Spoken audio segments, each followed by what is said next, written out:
Hello everyone, welcome to my channel Neelam world. तो आज की जो वीडियो है वो मैं फिर से हिंदी की लेकर आई हूँ एजुकेशन के बेस पे। जो आपकी हिंदी की क्षितिज बुक का चैप्टर है हरिशंकर प्रसाई का प्रेमचंद के फटे जूते। तो ये आपके ना टर्म 2 में आने वाले, तो इसे ना बढ़िया से रिवाइज करना है। तो एक पेज के छोटा सा नोट्स है, उसे हम कम्प्लीटली पढ़ लेंगे और समझ लेंगे कि आखिर इस चैप्टर में क्या क्या है। तो मेरे पास टर्म 2 का सिलेबस आ चुका है हिंदी का, तो मैं अभी हिंदी की वीडियो कर दूंगी सारी की सारी जो जो आपको टर्म 1 में आने वाला है। तो उसके लिए आपको मेरा टर्म 2 में तो उसके लिए आपको मेरे साथ बने रहना होगा। तो प्लीज़ चैनल को सब्सक्राइब एंड लाइक कीजिए। चलिए वीडियो स्टार्ट करते हैं। तो वीडियो स्टार्ट करते हैं, ठीक है। तो बिना टाइम वेस्ट किए हुए तो गाइस मैं आपको एक बात और बताना चाहती हूँ, बट वो मैं वीडियो के एंड में बताऊँगी। ये बहुत ही इम्पॉर्टेंट बात है और ये मे बी हर स्टूडेंट के लिए ना ज़रूरी है। तो आपको तो भाई पूरी वीडियो देखनी होगी। शायद मैं वीडियो के बीच में बता दूँ या वीडियो के इसमें, वैसे इतनी छोटी सी वीडियो के लिए ना आपको इतना मतलब स्किप वगैरह नहीं करना होगा। चलिए पढ़ते हैं। तो सबसे पहले ना हम टॉपिक पढ़ेंगे, पाठ का सार। अब पाठ का सार का मतलब आखिर होता क्या है। हम तो मतलब ना ये जो आपका यहाँ से लेके इतना तक है ना, ये आपका चैप्टर है। जी हाँ, बस चैप्टर।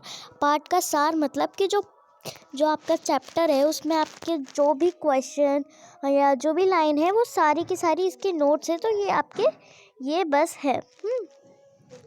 तो इन नोट्स को हम फटाफट पढ़ लेते हैं, ठीक है। यहाँ से यहाँ तक बस देख सकते हैं आपका कितना छोटा सा पाठ का सार है। उसके बाद हम लेखक का जानेंगे कि किसने लिखा है, कैसे लिखा है। जैसे कि मैंने अभी आपको बता ही दिया है कि ये हरिशंकर प्रसाई का चैप्टर है प्रेमचंद के फटे जूते। तो वीडियो स्टार्ट करते हैं।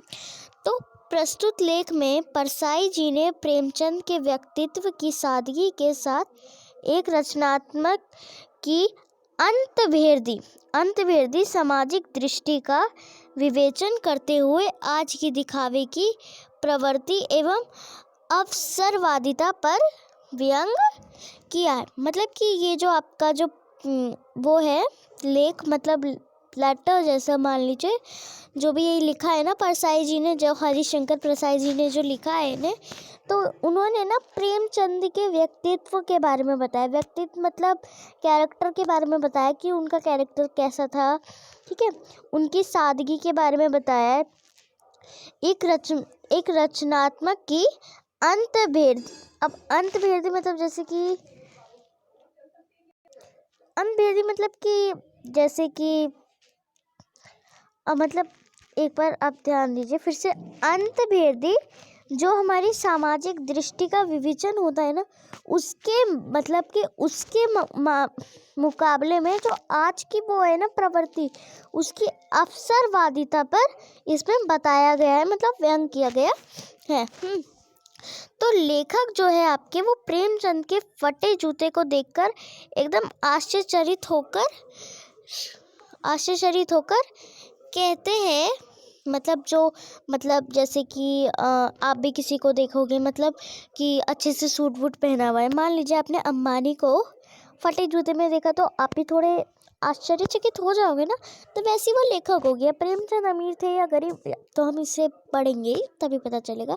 तो उन्होंने पता है उनसे क्या क्वेश्चन किया कि फ़ोटो खिंचवाने की अगर ये पोशाक है तो पहनने की कैसी होगी। मतलब कि अगर मतलब वो फ़ोटो खिंचवाने आए थे तो वो फटे जूते मतलब पहन कर आए थे। तो उन्होंने मन में सोचा कि जब फ़ोटो खिंचवाने की फटे जूते तो जब ये पहनते होंगे तो इनकी पोशाक कैसी होती होगी, मतलब कपड़े। तो जूते में जो था ना बहुत बड़ा छेद हो गया था जिसमें से उंगली बाहर निकल जाती है। फिर भी चेहरे पर बड़े बेपरवाही और विश्वास है। मतलब कि बेपरवाही मतलब उन्हें कोई फ़र्क नहीं पड़ रहा कि मेरे जूते फटे कि नहीं, और उन्हें विश्वास है थोड़ा सा ये मुस्कान नहीं है, इसे उपास है। मतलब उपास मतलब जैसे कि हम कभी किसी की खिल्ली विल्ली उड़ाते, मजाक कर देते उसके साथ कि भाई तू ऐसा है तू वैसा है, वैसी बात। हाँ, तो वह आगे कहता है कि इससे अच्छा होता कि तुम फोटो ही नहीं खिंचाते। मतलब जब उन्होंने जूते फटे हुए देखा तो उनसे उन्होंने बोला कि इससे अच्छा तुम फोटो ही नहीं खिंचवाते जब तुम्हें पास अच्छा। क्योंकि गाइस आप कभी भी फ़ोटो खिंचवाने गए हो तो अच्छी सी ड्रेस, अच्छा सा शूज़, अच्छा सा पर्स, अच्छा सा मतलब अच्छी तरीके से बन के जाते हैं ना। तो उनके फटे जूते देख के इसलिए उन्होंने कहा कि इससे बढ़िया तुम फ़ोटो ही नहीं खिंचवाते। तुम फ़ोटो का महत्व ही नहीं समझते, तुम फ़ोटो का मतलब ही नहीं समझते यार, अच्छे से बन के आते।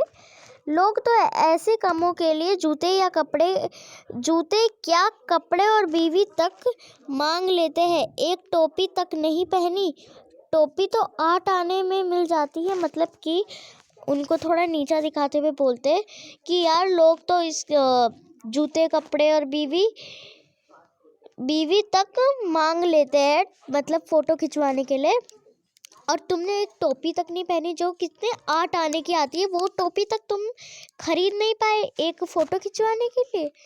गाइस देखो, सिंपली बोल रही हूँ एक मेन बात कि कभी भी समाज किसी भी बात में खुश नहीं होता है। बिकॉज अभी मैं बताती हूँ आपको, जैसे कि आप मान लीजिए अगर प्रेमचंद बाय चांस टोपी खरीद के भी जाते वो जो 8 आने की, तो उन्हें क्या बोला जाता, या सिर्फ 8 आने की टोपी ही खरीदी है, अच्छे से जूते भी खरीद लेते। तो इसीलिए कि समाज कभी भी किसी भी चीज़ में खुश नहीं होता है, कोई भी लोग। ठीक है, तो अब हमारे नेक्स्ट पॉइंट पे आ जाते हैं, इसे थोड़ा ऊपर कर लेते हैं। ठीक है, इसके बाद हम लेखक का जो है परिचय पढ़ेंगे। ठीक है, तो इसमें क्या है, तुम महान कथाकार, उपन्यास सम्राट, युग प्रवर्तक, जाने क्या क्या कहलाते हो। मतलब कि प्रेमचंद है तो वो बहुत मतलब राइटर है ना आपकी, मतलब इसी बुक में काफ़ी सारी स्टोरी है जो उन्होंने लिखी है। तो वही बोल रहे कि चाहे तुम इतने बड़े वो हो और तब भी तुमने फटे जूते पहने, मगर फोटो में भी तुम्हारा जूता फटा हुआ है। फिर लेखक अपनी बात करता है कि मेरा जूता भी कोई अच्छा नहीं है, मगर उंगली बाहर नहीं निकलती, पर अंगूठे के नीचे तला फट गया है। मतलब उसने कहा कि मेरा जूता अच्छा तो नहीं है, लेकिन उसमें उंगली कम से कम बाहर तो नहीं निकलती, जिसमें अंगूठा रगड़ रगड़ कर छील जाता, अंगूठा रगड़ खाकर छील जाता है। मतलब लेकिन जूता फटा, यार मेरी जबान फिसल रही है, लेकिन जूता फटा होने के बावजूद तुम्हारा पाँव इतना ज़्यादा सुरक्षित कैसे। मतलब कि उसने ये कहा, इस वाली लाइन का मतलब बता रही हूँ पहले कि क्या कहते हैं, मतलब मेरा जो जूता है, मतलब मान लीजिए मैं हरिशंकर प्रसाई हूँ, तो वो बोलता है मेरा तो जूता है, मेरा जूता तुम मतलब थोड़ा अच्छा नहीं है, बट मेरा जूता ऐसा नहीं है कि उंगली बाहर आए, बस थोड़ी सी वो जो आपका अंगूठा होता है ना पैर का, वो थोड़ा सा छिल जाता है जूता हल्का सा फटा होने के बाद, लेकिन तुम्हारा पाँव इतना सुरक्षित है, वो भी कैसे। तो वो वही पूछता है, तुम पर्दे का महत्व नहीं समझते और हम पर्दे पर कुर्बान हो रहे हैं, फिर भी तुम मुस्कुरा रहे हो। ये रात समझ में नहीं आया, लगता है तुम किसी सख्त चीज से ठोकर मार कर अपना जूता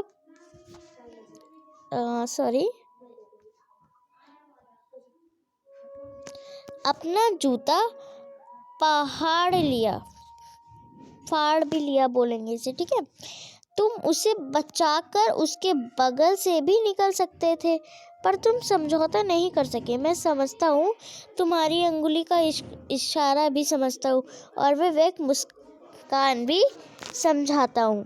मतलब कि ये कहता है कि यार मतलब तुम पर्दे का महत्व नहीं समझते हो, कि जो आपके जूता फटा हुआ है, तो अगर पत्थर रहता है तो तुम उसी पर ठोकर मार के चलते हो, यानी साइड से चलो। तो यही था इस स्टोरी में फटे जूते के। तो मुझे लगा था कोई ऐसा मेन सा होगा स्टोरी कि फटे जूते क्यों थे। प्रेमचंद ने कोई जवाब ही नहीं दिया, ये सारी स्टोरी है तो हरिशंकर ने ही बोल दी। अच्छा चलिए, अब ना जो स्टोरी लिखी है जिन्होंने, लेखक का हम परिचय कर लेते हैं, जिनका नाम है हरिशंकर परसाई। ठीक है। तो गाइस, अगर आपसे मतलब एग्जाम में पूछा जा सकता है कि प्रेमचंद के फटे जूते की स्टोरी किसने लिखी है, उनका परिचय दीजिए, तो आप लिख सकते हैं कि ये स्टोरी हरिशंकर परसाई ने लिखी है और उनकी जो है लिख देंगे। हाँ, तो अब हम ना इनका जन्म कब हुआ था? 1922 में हुआ था। ठीक है। और मध्य प्रदेश में हुआ था। कहाँ पे? होशंगाबाद। तो इनका जन्म आपका हो गया था 1992 में। और कहाँ पे हुआ था? ये मध्य प्रदेश में होता, होशंगाबाद के जिले में जमानी नाम के गांव में। नागपुर विश्वविद्यालय में MA करने के बाद उन्होंने अपना अध्यापन किया था, मतलब मेहनत थोड़ी ज़्यादा कर ली। और सन 1947 में हमारा देश स्वतंत्र हुआ था, ये तो आपको पता चला था। तो ये 1947 में अपना वो मतलब कि स्वतंत्र लेखन करने लगे और 1995 में ये मर गए। तो मतलब कि ये जिए हैं, तो इसको माइनस करते हैं 1955 22, तो ये सिर्फ 33 ईयर्स ही जिए हैं।